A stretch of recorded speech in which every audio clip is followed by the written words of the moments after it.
अन्य समाचारों पर नजर करिए तो धोराजीમાં धार्मिक राजकीय वेपारीओ तथा हिंदू मुस्लिम धर्मना આગેવાનો દ્વારા જન્માષ્ટમી તહેવાર નિમિત્તે શાંતિ સમિતિની મીટિંગ કરવામાં આવી હતી।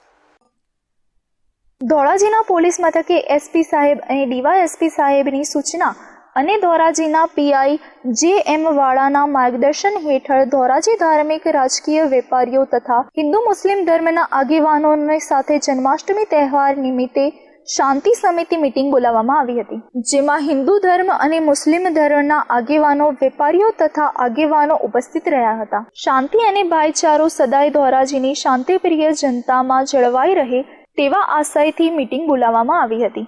સરકારની ભાવના સાથે આ શાંતિ સમિતિ મીટિંગ સફળ રહી હતી તેવું ધોરાજી પીઆઈ જે.એમ. વાળા સાહેબે જણાવ્યું હતું અને બધાને આભાર માન્યો હતો। ધોરાજી જન્માષ્ટમીના તહેવાર નિમિત્તે ધોરાજી પોલીસ સ્ટેશનમાં શાંતિ સમિતિની મીટિંગ બોલાવવામાં આવેલ, જેમાં મુસ્લિમ સમાજના આગેવાનો તથા હિન્દુ સમાજના આગેવાનો બોલાવી 50 થી 60 જણા લોકોની સાથે જે જન્માષ્ટમીના તહેવાર નિમિત્તે અલગ અલગ પ્રશ્નો ઊભા થાય છે તેનું નિરાકરણ કરવામાં આવે તથા આવા પ્રશ્નો આવતા તહેવારમાં કોઈ રિપીટ ન થાય તથા કાયદો વ્યવસ્થાની પરિસ્થિતિ જળવાઈ રહે એ બાબતેનું વિશિષ્ટ આયોજન કરવામાં આવે છે, જેની શાંતિ સમિતિની મીટિંગ સફળ રહી છે। Bureau report CN24 news.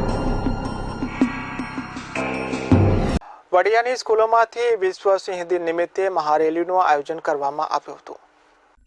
વડિયાની પ્રાથમિક સ્કૂલમાંથી વિશ્વ સિંહ દિન નિમિત્તે મહારેલીનું આયોજન કરવામાં આવ્યું હતું, જેમાં નાના ફુલકાઓએ પોતે સિંહના મુખ પહેરીને સિંહ એ ગીરનું અભિન્ન અંગ છે, સિંહનું રક્ષણ આપણી ફરજ છે એવા સૂત્રોના નારા અને બોર્ડ લઈને નાના ફુલકાઓએ મેદાન, બજારો, સરકારી ઓફિસોથી રસ્તાઓમાં વિશ્વ સિંહ દિનની મહારેલીનું આયોજન કર્યું હતું। સરકારના કાર્યક્રમને નાની સ્કૂલોમાં ઉત્સાહભેર વિશ્વ સિંહ દિનની ફુલકાઓએ ખુદ સિંહ બનીને મહારેલી યોજી હતી। પરેશ પરમાર સાથે CN24 ન્યૂઝ વડિયા।